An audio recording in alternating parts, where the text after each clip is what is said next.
Hello, welcome to StudyIQ, and in this video we will discuss the Kyoto Protocol. It's an important topic. This year in CGL 2016 there was a question about it as well, and if you are preparing for UPSC then you don't need me to tell you how important this topic is. There is a high likelihood of a question popping up in the prelims about Kyoto Protocol, especially after the Paris Agreement got ratified. So it's a hot topic, and if you ask me, it wouldn't be wise of you to ignore it. So in this video we will discuss Kyoto Protocol's origins. When I say origins, I mean when and how it came into existence. After that we will discuss how it got ratified, which means how various countries around the world signed it and how it was made official. And then finally we will discuss how Kyoto Protocol was implemented. What was the end result? What came out of it?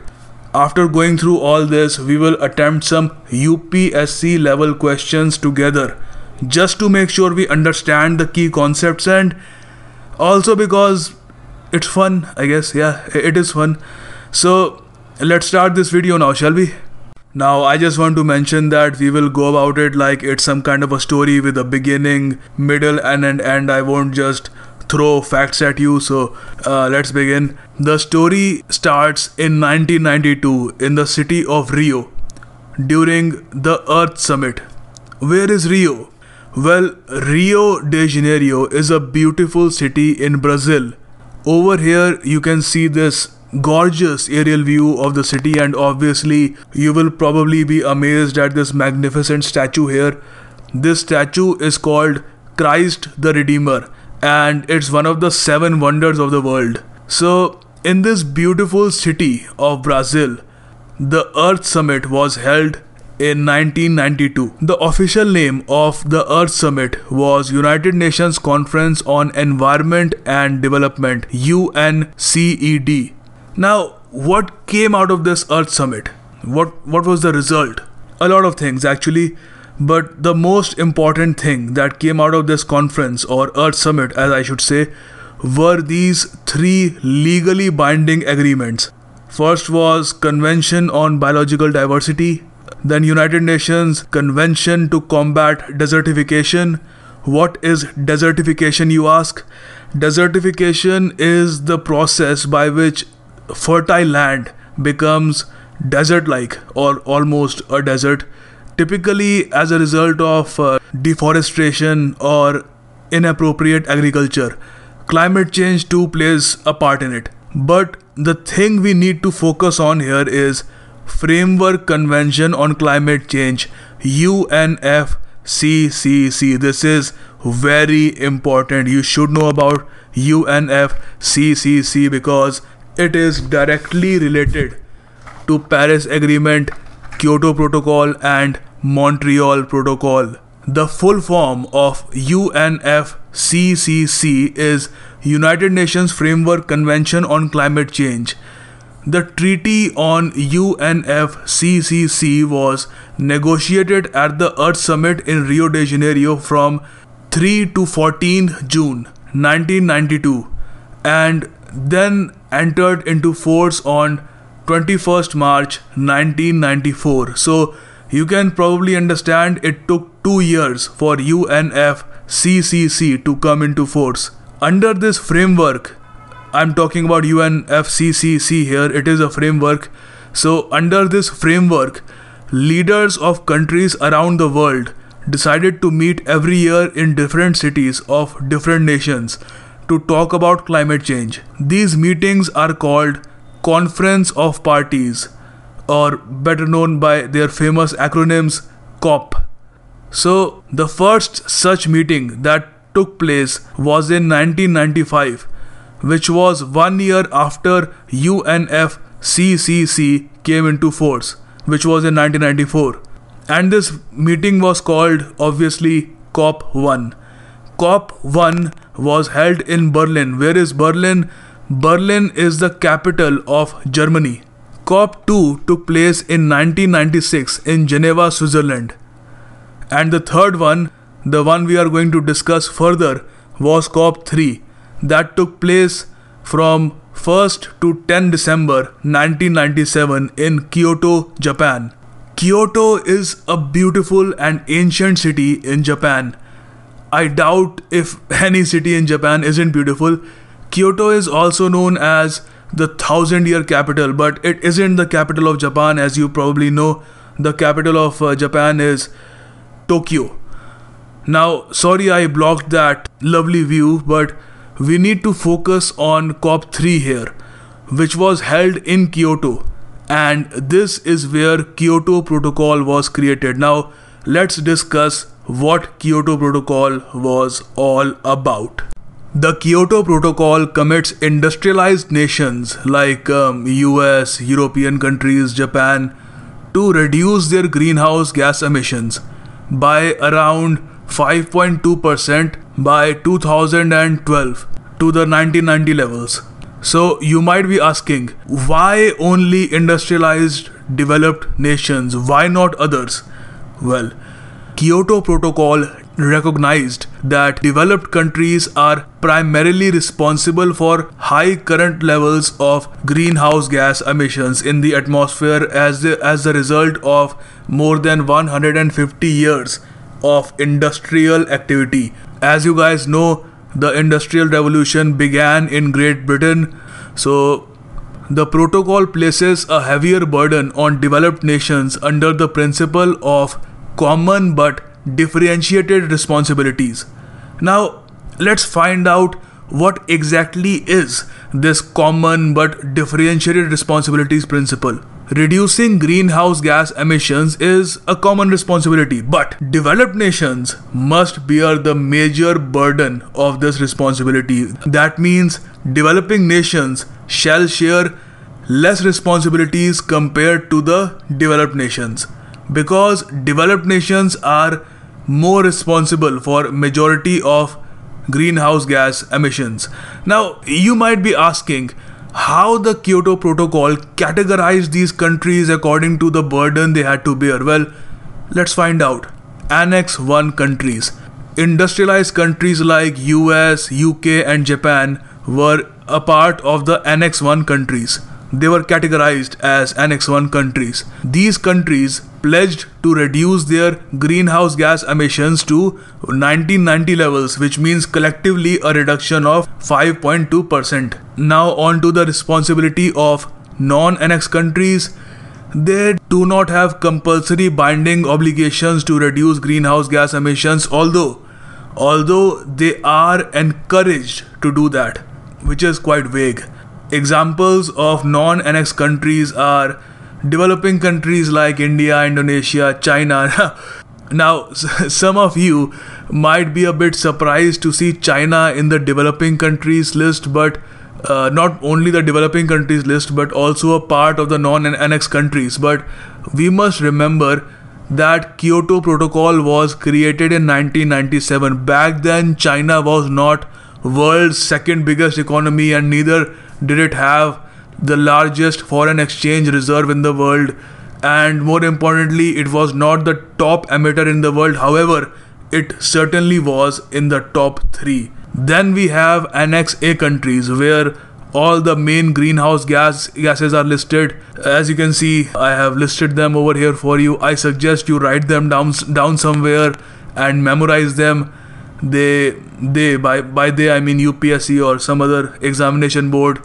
They might create a question out of this. And finally, we have Annex B of Kyoto Protocol that lists the 39 countries and their respective emission targets for the first commitment period. Now, as you can see, America's target was 7%, European Union's target was 8%, Canada's target was 5%. Collectively, they had to reduce 5.2%. Okay, now we are going to talk about a very interesting thing here called emission trading or carbon trading. This is a very innovative system. This will be a lot of fun to talk about. I will explain it with an example. Suppose there are 2 Annex B countries. Annex B countries are industrialized countries that have committed to reducing their emissions, as I mentioned earlier. So In this hypothetical scenario, the Annex B countries are Japan and Canada. Alright. Under the Kyoto Protocol, Japan could only pollute up to 500 points. Canada could pollute up to 1,000 points. That was the limit given to both of them. But Canadian government is unable to maintain the limit, and Canada ends up emitting around 1100 units of greenhouse gas in the given year. But Japanese government takes very strong steps to control emission, like installing a lot of solar plants, encouraging public transports, and so on. And hence they only emit, by they I mean Japan, they only emit 400 units of greenhouse gas. So Japan has 100 Kyoto units to spare. Now under this emission trading system, Canada can buy these 100 spare Kyoto points from Japan and remain within its limit. Now, this was just an example, but in reality, this was mainly used by major manufacturing companies. In real life scenario, each Annex B countries made laws giving fixed quota to companies. Suppose a tire manufacturing company was given a quota of 100 units and a plastic manufacturing company was given a quota of 120 units. The plastic manufacturing company installed new modern technology, modern equipment that caused less pollution, and they emitted only 80 units. But the tire manufacturing company was reckless. They didn't think about the environment. They did not buy any new modern equipment, and they ended up emitting 120 units, 20 more than the allotted quota. So now the tire manufacturing company can buy 20 units from the plastic manufacturing company for a certain sum. Whatever they decide, that's up to them. Now we are going to talk about CDM, Clean Development Mechanism. This is a very interesting concept as well. Now suppose Annex B country, as I mentioned, Annex B country, I hope you probably know what an Annex B country is by now. So an Annex B country, Canada, I like Canada. So Canada is given emission quota of 500 units, but it emits 510 units of greenhouse. In such a case, Canada has the option of financing a solar power project or a hydropower project. It can be anything that reduces emission levels. It doesn't really have to be only a solar power or a hydropower project. It can be anything. So in this scenario, Canada can finance a solar power project or a hydropower project in some remote village of Brazil, India or Indonesia, basically a non-annex or developing country, and get a certificate that the solar plant led to reduction of 10 units of greenhouse gas. That's how Canada can sort of make up for those extra greenhouse gas emissions. Now we will talk about joint implementation, JI. Now this is pretty much the same concept as CDM, Clean Development Mechanism, but there are some differences. Let's talk about them. In joint implementation, a developed country, you probably know what a developed country is by now as well, so I won't explain it over and over. So a developed country can do an emission reducing project in another developed country. Like a developed country like Australia can finance a greenhouse gas emission reducing project in say Japan. Both of them are Annex B countries, both of them are developed countries. So under joint implementation system, this can be made possible. Now we have understood what Kyoto Protocol was all about. Now let's find out how it was ratified. This is quite important. Before coming to force, Kyoto Protocol faced a lot of hurdles. The biggest hurdle, in my opinion, well, not just in my opinion, it's a fact now. The biggest hurdle was America was not willing to support it. You see, what happened was in 2011, George Bush came to power. He became the president of United States. Now, George Bush is the member of the Republican Party. The Republican Party traditionally does not believe in global warming or climate change. Yes, you heard me right. They think climate change is not real. It is some sort of a hoax, and it is used to fool countries to not develop as much as they can, and they have very strong opinions on this. Since George Bush belonged to such a party, the moment he came to power, he announced that he has absolutely no interest in implementing the Kyoto Protocol. Now, this was a huge blow. America, as you know, is a major country. It has a lot of influence. And when America withdrew from the Kyoto Protocol, well, actually not really withdrew. It never really ratified it to begin with, but it just announced that it has no intentions of ratifying it anyway.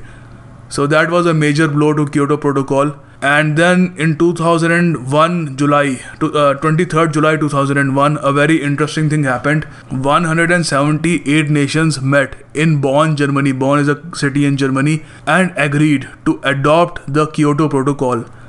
The United States of America did not participate. Yes, you heard me right. All these countries took that decision without the United States of America, and it was quite strange. In November 2004, the Russian Federation ratified the protocol, giving new hope that it can be implemented. That too was done without United States. Russia agreed to the Kyoto Protocol, but United States did not. But in 2011, in the month of December, Kyoto Protocol received another major blow. Canada, which ratified the Kyoto Protocol, Canada officially renounced the Kyoto Protocol. It withdrew from it, saying that the goals are unworkable. Why? Because, well, actually Canada had somewhat legitimate reasons. Canada said that right now the top emitter in the world, China had become the top emitter of the world by then in 2011. So China was a non-annexed country. It had no legal obligations. It was just quote unquote encouraged to reduce greenhouse gas emissions, and United States of America was not a part of the Kyoto Protocol. So Kyoto Protocol became quite weak. It wasn't that strong to fight climate change. So Canada suggested that we need a new pact. And finally, you're probably wondering why Donald Trump's picture just popped on my screen. Actually, you need to know that since Donald Trump is running for the post of president, he is the nominee, he's the Republican nominee, he too does not support any climate change agreement. Like recently, the Paris Agreement was ratified. Donald Trump has openly stated that if he comes to power, he will cancel the Paris Climate Agreement like his Republican predecessor, George W. Bush, did. So hopefully, the Paris Agreement will not meet the same fate as Kyoto Protocol did. So let's have a look at the questions here. The first question is, which among the statements is or are correct regarding the Kyoto Protocol? So the first statement is, it is legally binding for Annex 1 countries. Second statement is, it emerged from the deliberations of COP3 to the UNFCCC. And the third statement is, the signatories have to reduce their individual greenhouse gas emissions by 5.2% from 1990 level. Pause this video and attempt this question. Now I hope you attempted this question after pausing this video. So let's look at the answer over here. The answer is option B. Yes, statement 1 and statement 2 are correct. Statement 3 is not. It's incorrect. Why? Let's read. It is legally binding for Annex 1 countries. Of course it is. Annex 1 countries are the developed nations, and Kyoto Protocol is legally binding for them. It emerged from the deliberations of COP3. I have repeated this over and over many times. And finally, just have a look at this. The signatories have to reduce their individual greenhouse gas emissions by 5.2% from 1990 levels. That is incorrect. Why? Look at this word here, individual. They have to collectively reduce 5.2%, not individually. So, welcome to UPSC level, and expect these kind of questions now. You really have to focus hard. Now on to the next question. Among the following countries, which is the first to withdraw from Kyoto Protocol? Now attempt this question, pause this video and attempt this question, alright?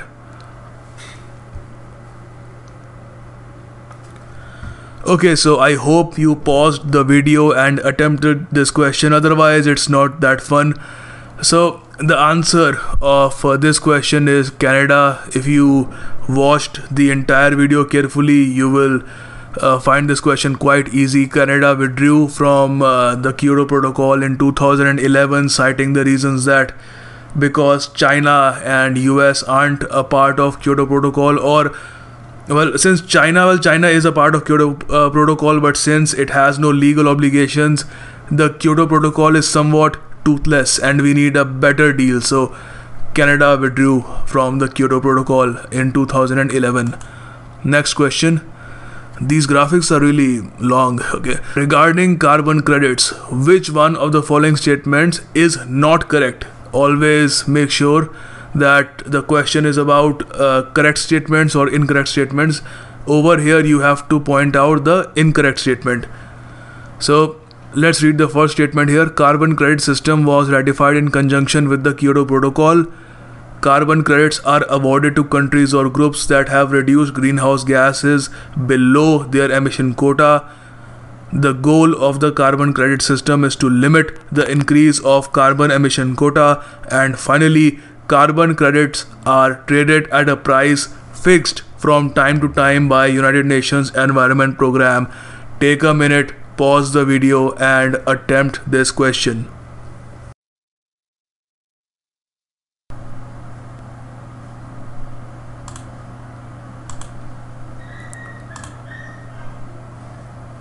So the answer of this question is option 4. Why is it option 4? Let's look at all the other options. Carbon credit system was ratified in conjunction with the Kyoto Protocol. Of course it was. Carbon credits are awarded to countries or groups that have reduced greenhouse gases. Yes, I explained it in depth. The goal of carbon credit system is to limit the increase of carbon emission quota. Of course. But look at the final option here, the fourth option, and read this. Carbon credits are traded at a fixed price. Are they traded at a fixed price? No, they aren't.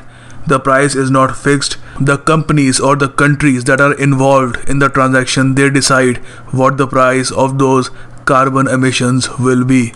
So moving on, here is a very interesting question. With reference to the flexible mechanisms of Kyoto Protocol, which of the following is or are correct statements?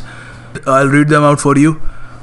Through Clean Development Mechanism (CDM), any Annex 1 country can invest in emission reduction projects in any other Annex 1 country as an alternative to reducing emissions globally. Through joint implementation (JI), this is the second statement. Through joint implementation (JI), countries can meet their domestic emission reduction targets by buying greenhouse gas reduction units from non-annex countries to the Kyoto Protocol. Select the correct option. Take a minute and attempt this question. Now I hope you attempted this question, and the answer is D. Neither 1 nor 2. Why? Well, if you watched the video carefully, you know that the Clean Development Mechanism is not about building emission reduction projects in developed nations. It is about building emission reduction projects in developing nations, non-annex countries. And similarly, in joint implementation (JI), Annex 1 countries don't build projects in developing countries. Instead, they build or they finance projects in Annex 1 countries, their fellow developed nations. So both the statements are false and the answer is D. Well, that's about it. That's the end of the video. Hope you enjoyed it, and if you did, don't forget to like, share and subscribe, and as I always say, hope you learned something new.